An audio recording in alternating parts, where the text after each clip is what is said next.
Welcome. You're listening to the Malcontent News Russia-Ukraine War podcast, the show that cuts through the fog of war and updates you about the ongoing conflict in Ukraine. Don't forget to like, comment, and subscribe on Apple Podcasts, Spotify, and Google Podcasts. Hello, I'm Marina Yevshan, co-host of the Russia-Ukraine War Report podcast, and today is January the 17th, 2024. It's been 3,643 days since Russia's illegal occupation of Crimea on January 27, 2014, and 1 year and 328 days since Russia expanded its war of aggression against Ukraine. Today's podcast looks at events that happened yesterday. During the podcast, you can use a Russia-Ukraine war map to help you visualize the areas discussed, and there is a link in the podcast description. It will be helpful in today's podcast because there was fighting in several settlements with the same names. The Russia-Ukraine War Report is compiled by our team from around the world. Today's report includes information from our direct contacts and journalists in Ukraine, the Russian Ministry of Defense and the Ukrainian General Staff of the Armed Forces of Ukraine morning reports, operational commands north, south and east of Ukraine, open source intelligence, our in-house team of analysts and geospatial experts, and pro-Ukrainian and pro-Russian male bloggers and social media channels with a track record of trying to be accurate. We have one mission, the truth, because the truth matters.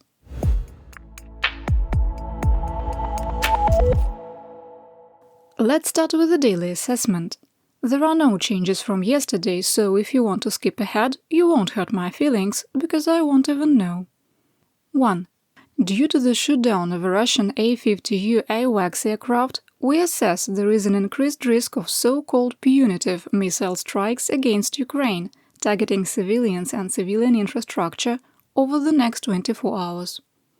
2. The Russian fall-winter offensive of 2023, which started on October the 6th, has culminated without achieving any operational or strategic goals. 3. We maintain it is unlikely that the United States will provide additional military or financial aid to Ukraine in 2024. 4.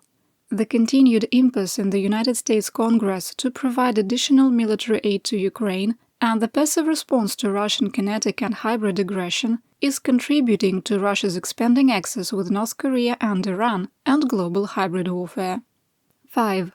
We maintain the armed forces of Ukraine are facing critical ammunition shortages that are directly impacting the ability to maintain existing defensive lines. 6. We maintain that Ukrainian forces no longer have the combat potential to engage in any offensive operations, and Russian troops are capable of additional tactical success and achieving limited operational goals. 7. The reduction in Ukrainian combat potential is a direct result of blocked aid from the United States and the European Union. 8. Russian forces have established an operational objective to capture Chasiv Yar, west of Bakhmut. 9. Russian commanders have put mission objectives over all other considerations and are committed to capturing the Avdiivka salient regardless of the cost, and are maintaining a force of at least 40,000 troops. 10. We maintain that combat that closely resembles World War I trench warfare versus 21st century combined arms maneuver warfare will continue through meteorological winter, which ends on February 29th. 11. While the possibility of an intentional nuclear accident caused by Russian occupiers at the Zaporizhzhia nuclear power plant remains low, the threat should be taken seriously. We are very troubled by the latest report from the International Atomic Energy Agency and the lack of international attention.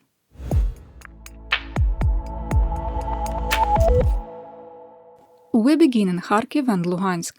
In the Kupiansk area of operation, or AO, in Kharkiv region, Russian sources reported that Ukrainian troops were on the offensive north of Sinkivka. Russian mercenary male blogger War Gonzo reported that Russian troops tried to advance southwest of Persho-Travneve and were unsuccessful. The city of Kharkiv was hit by 2 S-300 anti-aircraft missiles used for a ground attack or North Korean-sourced KN-23 short-range ballistic missiles. The city center was struck, a 3-story apartment building being destroyed. 17 people were wounded, with 1 in critical condition. At the time of publication, search and rescue operations were ongoing. Ukrainian officials announced the mandatory evacuation of over 3,000 people, including 279 children, in the settlements of Kurilivka and Kivsharivka. The settlements have been under an order of evacuation since 2023, but many did not heed the request. Both settlements have been subject to numerous artillery strikes. Northwest of Kremenna in Luhansk Oblast, Russian forces continued offensive operations east of Makiyivka. Significant fighting continued east of Terny, Yampolivka and Torske, along the administrative border of Donetsk and Luhansk Oblasts. Armod reported that Ukrainian forces were on the offensive south of Dibrova. A geolocated video showed a Russian tank on the western edge of the settlement destroyed by drone-directed artillery. The tank commander failed to earn a promotion to cosmonaut.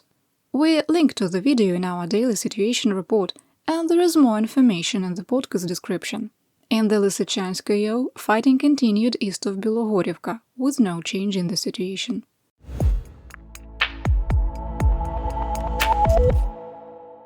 Next, let's talk about the Donbas, and it is time to open up the war map. In the Siverskoye, the Russian Ministry of Defense, or Armod, reported fighting continued near Vesele. There has been no change in the situation. In the Bakhmut-Oyo, Armod reported fighting in the area of Bogdanivka, while the General Staff of the Armed Forces of Ukraine reported fighting continued east of Ivanivsk.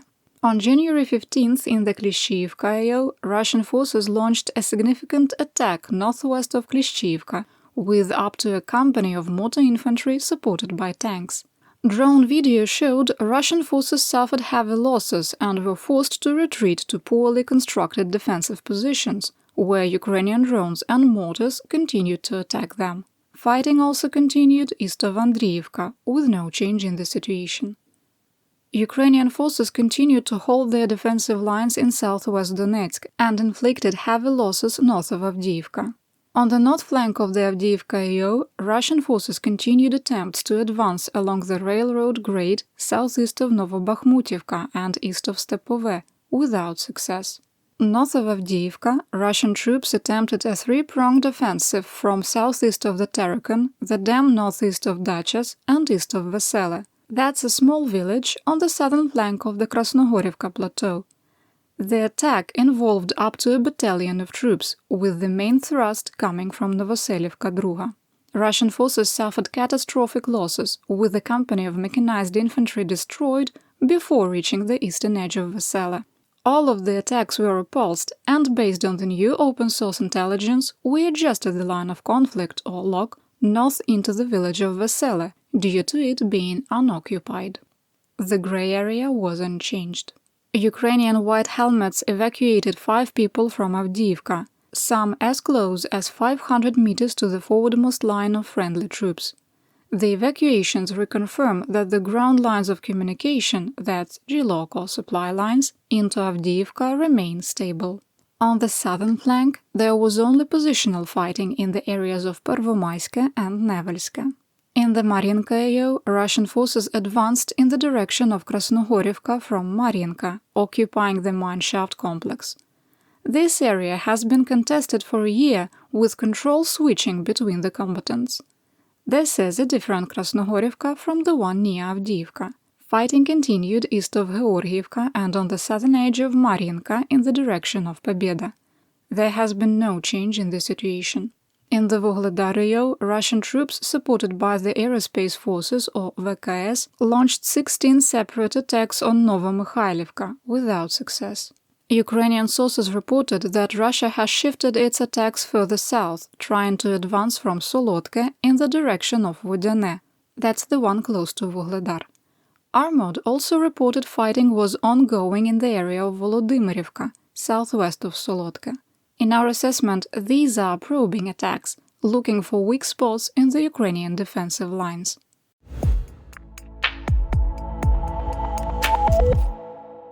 In Zaporizhzhia, light fighting continued in the Orikhiv. Ukrainian and Russian sources reported that a Russian offensive west of Verbove failed. A prominent Russian male blogger reported positional fighting continued south of Robotyne. The International Atomic Energy Agency, or IAEA, provided an update on the status of the Zaporizhzhia nuclear power plant. Inspectors were granted access to Reactor 6 after last week's refusal.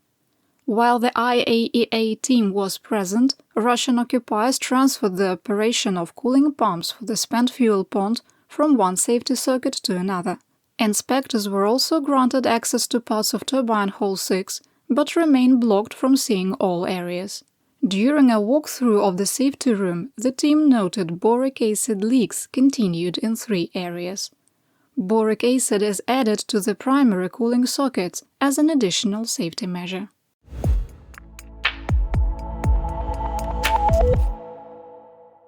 Next up, the Kherson AO. Fighting continued in the forests south of Krinky, with Ukrainian forces repelling 6 Russian attacks. Fighting also continued near Peshchanivka. Russian mail blogger Vladislav Ugolny reported that Russian troops are stranded on the contested islands in the Dnipro River due to ice. Quote, "The Dnipro River suddenly froze. The ice is very thin. You can't walk on it, but boats don't float anymore. The leadership of the Dnipro group did not react. And we now have troops on these islands without transportation, rotation and evacuation."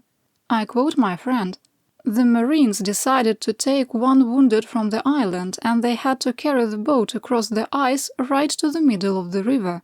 There are no provisions and in such cold, the trench is fucked. Everyone there will have to be sent straight to the hospital for treatment." Quick assessment. The last statement indicates that cold weather injuries, such as frostbite, are widespread among Russian troops. In Borislav, the Russian VKS bombed a point of invincibility, damaging nearby residential buildings. No one was injured in the attack.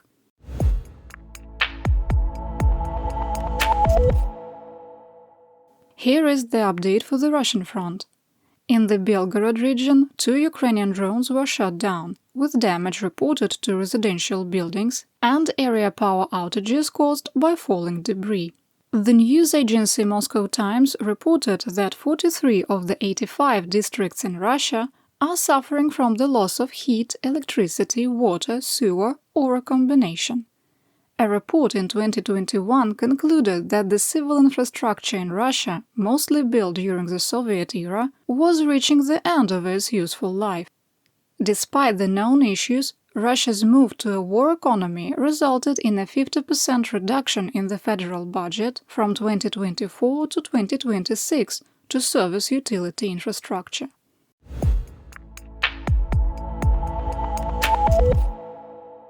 We haven't talked about the potato kingdom of Belarus in a long time. In another sign that the Russian fall-winter offensive has culminated, Belarus felt it was important to remind the world they now have access to nuclear weapons. The Ministry of Defense Viktor Khrenin stated that nuclear weapons policy has been added to their military doctrine. Moscow has said it will retain control of the tactical nuclear weapons, which are intended for battlefield use and are not strategic for strike weapons. With the Russian Ministry of Defense retaining the codes for the warheads and bombs, Belarus has a fancy collection of glowing paperweights.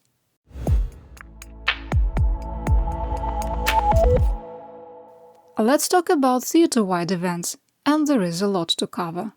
We can't get to all of it in the podcast, but you can try out a free trial of our Patreon and gain free access to today's situation report. On January 16-17, Russia launched 20 Shahed 136 one-way drones at Ukraine, with 19 shot down. Since January 1st, Russia has used 140 Shaheds, a significant reduction from last month. At least one Shahed struck a residential building in Odessa. Over 130 people were displaced from their homes, and 3 were wounded. Citing anonymous sources, Russian-owned news agency Bloomberg reported that U.S. National Security Advisor Jake Sullivan would tell President of Ukraine Volodymyr Zelensky to give up on offensive operations and move to the defensive. President Zelensky has repeatedly rejected calls for a territory for peace deal.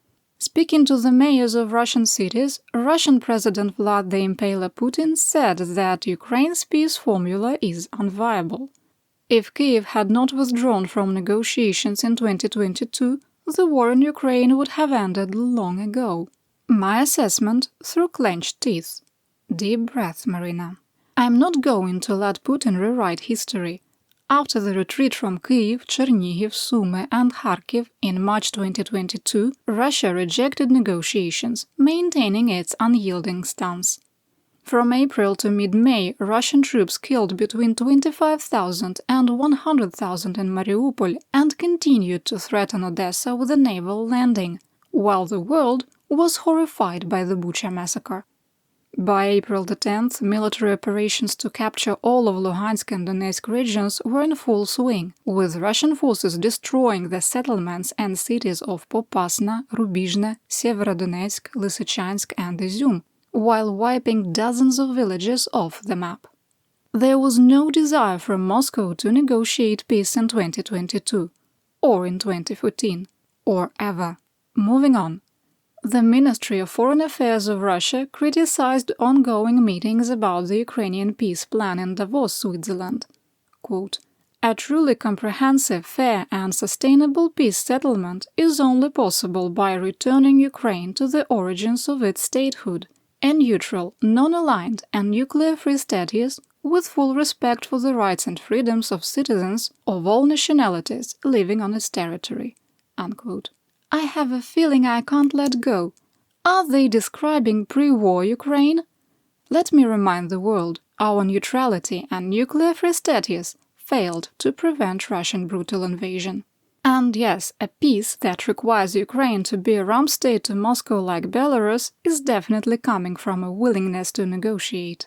BBC Moscow reporter Steve Rosenberg shared a picture on January 14th of an electronic billboard in Moscow with a picture of President Putin and the caption, quote, "Russia's borders do not end anywhere."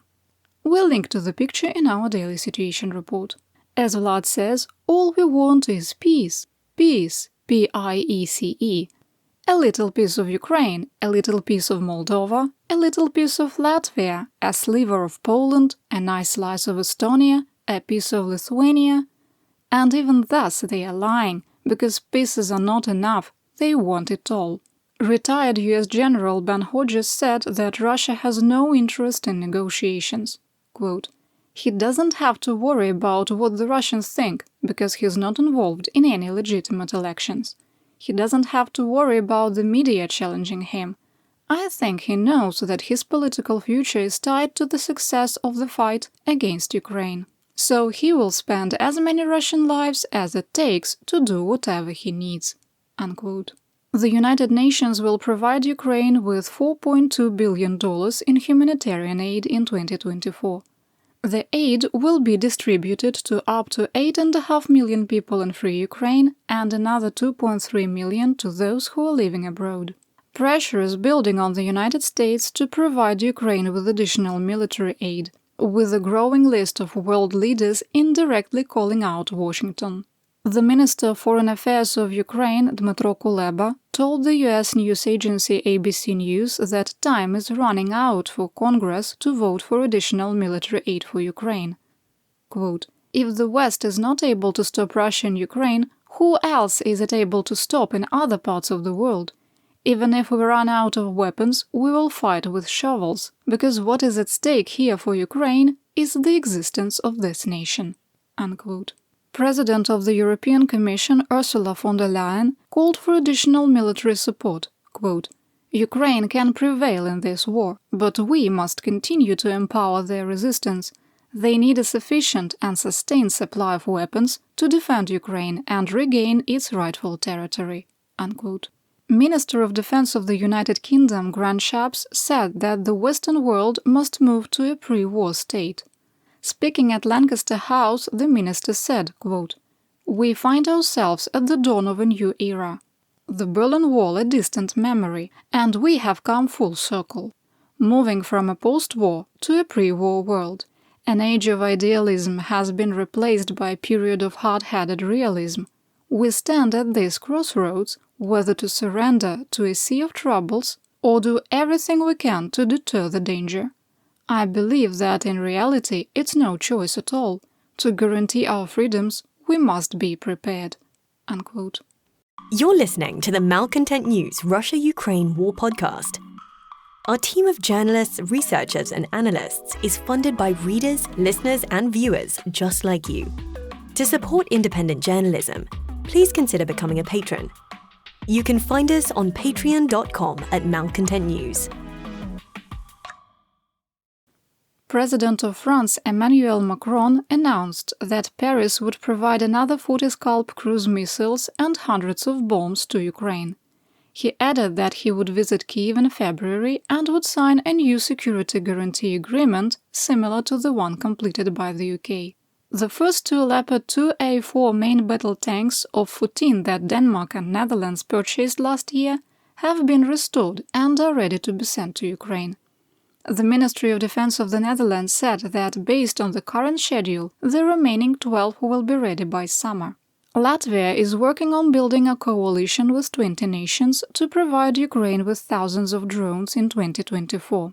The Ministry of Defense of Bulgaria reported that the majority of its military-industrial production is being sent to Ukraine, with arms manufacturers working, quote, practically 24/7. Chancellor of Germany Olaf Scholz told US President Joe Biden that his nation will provide Ukraine with more than 7 billion euros of military assistance in 2024. The British news agency Financial Times reported that Scholz has called for the EU to audit previously promised military aid to Ukraine to verify that deadlines and contracts are being met. Many weapon systems, heavy equipment, and commitments to provide ammunition in 2023 are still unfulfilled. Scholz also called the volumes of supplies to Ukraine planned for 2024 too small and called for the EU to further increase assistance. Also in Germany, the CDU-CSU faction will submit a proposal to the Bundestag to hold a roll call vote to provide Ukraine with Taurus cruise missiles. Similar to the British Storm Shadow and the French Scalp, the Taurus has a range of over 500 kilometers. Speaking at the World Economic Forum, US National Security Advisor Jake Sullivan said the White House was continuing to work on establishing congressional support for additional aid to Ukraine. He added that the US was, quote, building up our own military-industrial base and depriving Russia of access to critical resources, unquote. Speaking with US news agency CNBC, Secretary of State Blinken appealed for the deadlock in Congress to be resolved. Quote, "Look, there is no magic pot of money. If we don't get this money, it will be a real problem. This is a real problem for Ukraine. I think this is a problem for us and for our leadership position in the world." Unquote. President Biden will host a meeting with the Speaker of the House, the Congressional Minority Leader, and the Majority and Minority Leaders of the Senate today. The office of Speaker Mike Johnson confirmed that he will attend. The meeting will be about funding the US government, which is facing a shutdown on January the 20th, military aid to Ukraine, Taiwan and Israel, humanitarian aid to Palestinians, and a US border security package.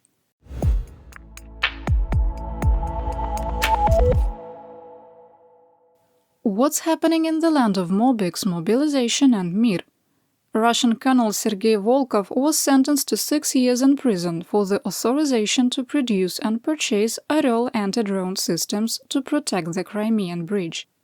There was one problem: the systems did not work at all, and Volkov reportedly covered up the field test results. Last week, when we reported the mayor of St. Petersburg told wounded Russian soldiers that they were fighting in Ukraine due to unisex bathrooms, we thought it was an ill-placed comment. It turns out it is an official Russian hybrid warfare talking point, almost certainly targeted at the United States. President Putin said that many Russians who went abroad are now returning because they find it, quote, difficult for people with traditional values to live and raise their children in Western countries, unquote. He then repeated the talking point of common bathrooms for boys and girls. 28 million Russians are still using outhouses. Do they have separate male and female outhouses in Russia?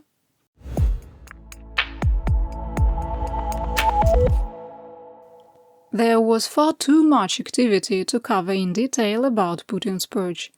Police investigated Russian presidential hopeful and anti-war activist Ekaterina Duntsova after her car broke down.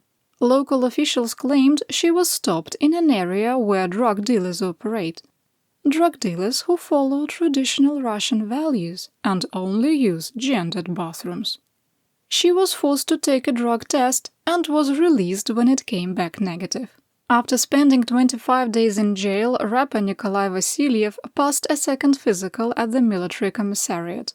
The rapper was jailed due to his actions at last year's naked party and was previously declared unfit for service due to psoriasis. In Bashkortostan, over 5,000 people gathered in protest to support political activist Fail Alsynov. Alsynov has been charged with inciting hatred or enmity. After the protest, the Federal Security Service of Russia, or FSB, made dozens of arrests. Kazakhstan officials detained Russian journalist Yevgenia Baltatarova as she attempted to board a flight to France. Baltatarova is a dual passport holder and was charged in absentia for spreading fake news about the Russian Federation Armed Forces. Russia issued an arrest warrant, and Kazakhstan is preparing to deport her. Former FSB investigator Alexei Kolbov volunteered to join the Russian military after being imprisoned for extorting over $1 million in Bitcoin from the former head of Russian state media agency Izvestia. Last week, Kolbov was killed in action in Ukraine. Former chairperson of the Russian Red Cross, 75-year-old Raisa Lukutsova, was found dead in her Moscow apartment. Serving as the head of the Russian branch of the International Relief Agency from 2006 to 2021, Lukutsova was convicted in 2022 for attempted fraud. President of the Biographical Institute and pro-Putin activist Olga Zunovyeva demanded that the investigative committee and the State Duma check the Institute of Philosophy of the Russian Academy of Sciences for, quote, scoundrels, traitors, foreign agents, defectors, Russophobes and extremists, unquote. She called for employees to be questioned using lie detectors and subject the institute to, quote, real denazification. We'll link to her speech with English subtitles in our situation report.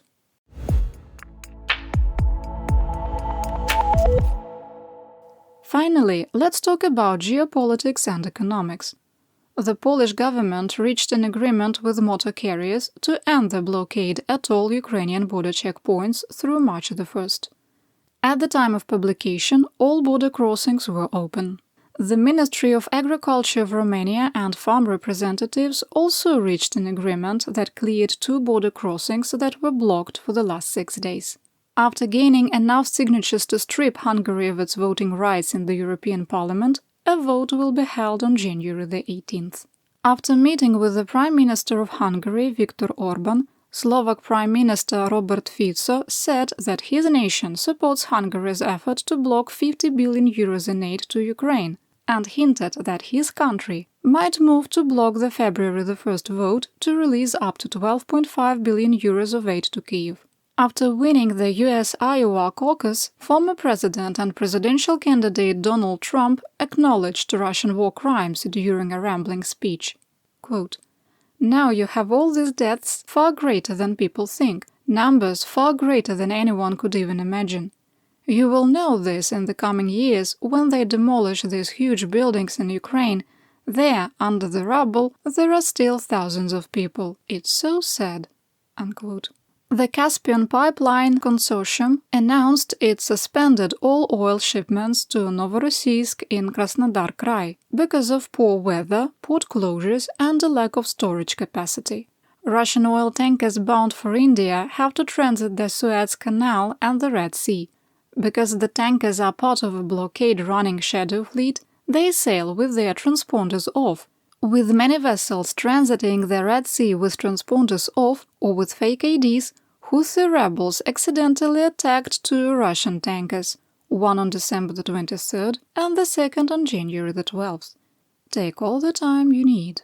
Total Energies, owned by France, China and Japan, is exiting the Russian Arctic LNG-2 project due to new sanctions enacted in November 2023. One of Russia's largest oil refineries, Lukoil North Sea, has had its ability to produce RON AI-95 and AI-98 gasoline cut in half due to equipment failure. Lukoil has already self-suspended foreign exports and asked other refiners to increase production of AI-95 by 200,000 metric tons a day through February. And that's what we know. Your support of my home, Ukraine, helps us make history and protect the future for all. You've been listening to the Malcontent News Russia-Ukraine War podcast. To help keep us independent, please consider providing financial support by becoming a patron. Want on-demand news in your hand? Download the Google News app and make Malcontent News one of your favorites to receive breaking news updates. Thank you for listening.